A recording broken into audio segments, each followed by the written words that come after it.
ఇప్పుడు మా ఉస్తాద్ భగత్ సింగ్ హరీష్ శంకర్ గారిని మాట్లాడవలసిందిగా రిక్వెస్ట్ చేస్తున్నాం. Good evening. కళ్యాణ్ గారితో సినిమా చేస్తే నా అదృష్టం ఏంటంటే మనం ఏ సినిమాకి వెళ్ళా మన సినిమా ప్రమోషన్ జరిగిపోతుంటుంది అక్కడ. ఫస్ట్ ఒక డైరెక్టర్ పక్షపాతిగా ట్రైలర్ చూడగానే నాకు ఫస్ట్ నాని గురించి మాట్లాడిపించాను. నాని ఎక్స్ట్రాడినరీగా ఉంది ట్రైలర్, సూపర్ కట్. అతనే ఎడిటర్ అని కూడా చెప్పారు. సో ఇంకేముంది, సవ్యసాచి ఒక డైరెక్టర్ కమ్ ఎడిటర్ అవుతే సినిమా డబల్ కమ్ ఎయిట్ ఇంకేముంది అంతకంటే.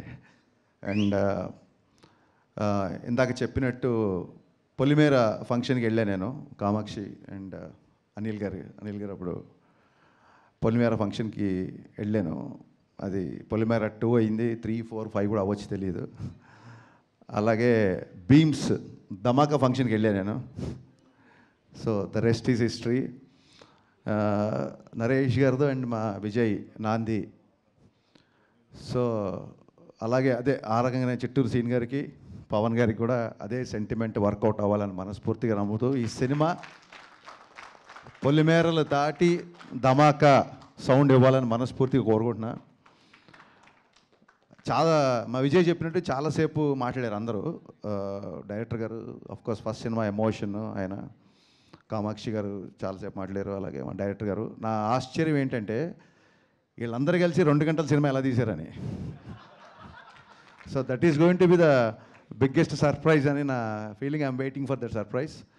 అండ్ రమేష్ రెడ్డి గారు ఎక్స్ట్రానరీగా ఉందండి మీ విజువల్స్, సూపర్. అండ్ మీరు చాలా ఫాస్ట్ అని చెప్పారు నరేష్ గారు. That is the need of an hour actually. So మీ ఇద్దరి గురించి మాట్లాడాలి, బట్ మీ ఇద్దరి గురించి అందరి గురించి మీరే మాట్లాడారు. మళ్ళీ మీ ఇద్దరి గురించి నేను మాట్లాడే వెంటనే హర్ష అండ్ జీవన్. చాలా టైం అయిపోయింది యాక్చువల్గా. చిట్టూరు సీన్ గారి గురించి చాలా మాట్లాడాలి నేను. మేబీ సక్సెస్ మీట్కి మళ్ళీ అప్పుడు ఆయన గురించి చెప్తాను నేను, చిట్టూరు సీన్ గారి గురించి డెఫినెట్గా. నరేష్ గారి గురించి ఖచ్చితంగా మాట్లాడాలి. నేను ఈవీ గారి సినిమాలు చూసిన తర్వాతే నేను సినిమా రైటర్ అవ్వాలనుకున్నాను. అక్కడి నుంచి నా జర్నీ స్టార్ట్ అయింది. సో పరోక్షంగా నా సినిమాల్లో ఏమాత్రం ఎంటర్టైన్మెంట్ బాగుంటుందన్నా, పాటలు బాగుంటాయన్నా, ఇంకేమన్నా నా సినిమాల్లో నచ్చే విషయాలు ఉంటే మట్టుకు వాటి మీద నాకు ఈవీ గారి యొక్క స్ట్రాంగ్ ఇన్ఫ్లుయెన్స్ నా మీద ఉందండి. ఆయనతో డైరెక్టర్ అయ్యాక కలిసాను నేను ఒకసారి, బట్ ఆయనతో ఎక్కువ టైం ఎప్పుడు స్పెండ్ చేయలేదు. ఆ రిగ్రెట్ ఎప్పుడు ఉంటుంది నాకు. సో నరేష్ గారి ఫంక్షన్కి నాకు ఎప్పుడైనా ఇన్విటేషన్ వచ్చిందంటే నేను ఇంకా సెకండ్ థాట్ కూడా ఉండదు, నాకు ఇమ్మీడియట్గా నేను వచ్చేస్తానంటాను. ఎందుకంటే నేను డాడీతో ఎక్కువ టైం స్పెండ్ చేయలేకపోయాను. At least I have that privilege now. Naresh గారితో నాకు ఆ టైం స్పెండ్ చేసే అవకాశం ఉంటుంది ఫీల్ అవుతాను. నాకు ఆయన అంటే అంత ఇష్టం. అంటే ఈవీ గారి యొక్క స్ట్రాంగ్ ఇన్ఫ్లుయెన్స్ నా మీద ఉంటుంది. జస్ట్ బికాస్ ఆఫ్ ఆయన వల్లే నేను, because of him I'm here అని నేను చాలాసార్లు చెప్పాను. నేను కంటిన్యూగా ఇంతమంది కొత్త డైరెక్టర్లు అని అన్నప్పుడు నేనే ఇంకా లెక్క అడుగుదామనే టైంకి విజయ్ చెప్పాడు 35 మంది డైరెక్టర్లు అంటే. డెఫినెట్గా సినిమా ఇండస్ట్రీలో కొత్త వాళ్ళకి అవకాశం ఇస్తున్నప్పుడు ఎవరికి అవకాశం ఇచ్చినా ఒక్క వ్యక్తికే అవకాశం ఇచ్చినట్టు అవుతుంది. బట్ ఒక డైరెక్టర్కి అవకాశం ఇస్తే ఆ డైరెక్టర్ వలన ఒక 200-300 టెక్నీషియన్లు, ఒక 6 నెలలు, ఆ తర్వాత ఒక కొత్త లిరిసిస్టులు, అబ్బాయిలాగా ఒక కొత్త లిరిసిస్ట్ వచ్చినట్టు, కొత్త కొరియోగ్రాఫర్ వచ్చినట్టు. సో ఇండైరెక్ట్లీ ఒక డైరెక్టర్కి అవకాశం ఇస్తే ఎంతోమందికి ఇండైరెక్ట్గా అవకాశం ఇచ్చినట్టు. సో మీరే లెక్కేసుకోండి, 35 ఇంటూ కొన్ని వందల మందికి మీరు ఒక అవకాశం ఇచ్చారు sir. It's not a joke, it's a great thing నాకు తెలిసి. అండ్ ఇందాక విజయ్ చెప్పినట్టు ఆయన అసలు చెయ్యని జోనర్ లేదు. అసలు నాంది అవ్వచ్చు, గమ్యం అవ్వచ్చు, వెనకాలకి వెళ్తే వేదం అవ్వచ్చు, ఇంకోటి సినిమా విశాఖ ఎక్స్ప్రెస్ నాకు చాలా ఇష్టం, హిచ్కాక్ గారి నవల్ బేస్ మీద చేసిన సినిమా.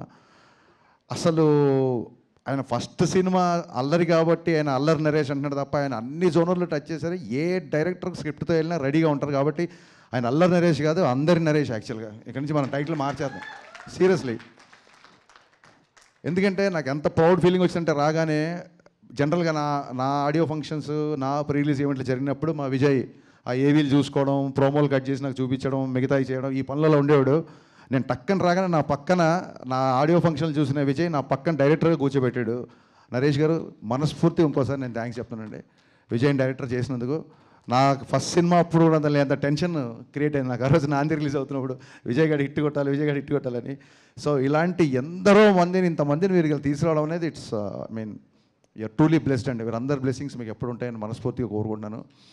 చాలామంది డాక్టర్ అవ్వాలనుకొని యాక్టర్ అవ్వాలంటారు, బట్ డాక్టర్లు అయిన తర్వాత కూడా వీళ్ళు ఈయన యాక్టర్ అవ్వడం, ఆయన డైరెక్టర్ అవ్వడం, I mean it's quite surprising.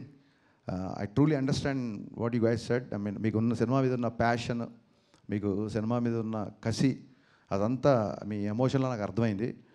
ఒక బుల్లెట్ ట్రైన్ లాగా దూసుకుపోతున్న బీమ్స్, ఒక బుల్లెట్ ట్రైన్లా దూసుకుపోతున్న బీమ్స్ ఈ రైల్వే కాలనీ దగ్గర ఆగి ఇక్కడ మీ అందరితో ట్రావెల్ చేసి దీనికి ఒక అద్భుతమైన మ్యూజిక్, మంచి పాటలు, మంచి బ్యాక్గ్రౌండ్ స్కోర్ ఇచ్చారని చెప్తున్నారు. ఒక డైరెక్టర్ ఎగ్జైట్ అవ్వకపోతే, ఒక రచయిత ఎగ్జైట్ అవ్వకపోతే అంతసేపు మాట్లాడండి బ్యాక్గ్రౌండ్ స్కోర్ గురించి.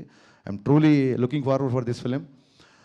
ఇకపోతే నేను నా ఐబొమ్మ ఇన్సిడెంట్ తర్వాత ఫస్ట్ టైం నేను మీడియాని చూస్తున్నాను కాబట్టి ఖచ్చితంగా మనందరం సినిమా ఇండస్ట్రీ తరఫున చెప్పుకోవాలి.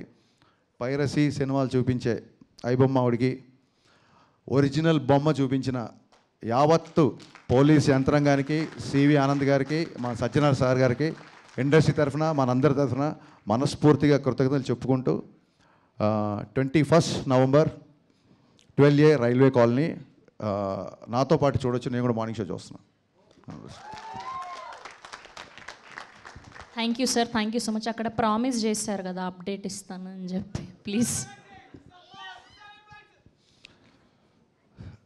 ఇక్కడ చదివా నేను, మనుషులు ఎందుకు నోరు జారుతారు అంటే నాలిక తడిగా ఉంటుంది కాబట్టి అంట. జోక్. సో రాగానే జీవన్ క్వశ్చన్ తప్పించుకుందామని ఇస్తానులే అప్డేట్ అన్నాను. నేను మర్చిపోలేదు, బట్ మర్చిపోదాం అనుకున్నాను, బట్ వాళ్ళు మర్చిపోలేదు. యా, ఉస్తాద్ భగత్ సింగ్ సాంగ్ డిసెంబర్లో ఉంటుంది. సాంగ్ డిసెంబర్లో రిలీజ్ చేస్తున్నాం. డేట్ అనేది కన్ఫర్మ్ చేసి చెప్తాను. Thank you.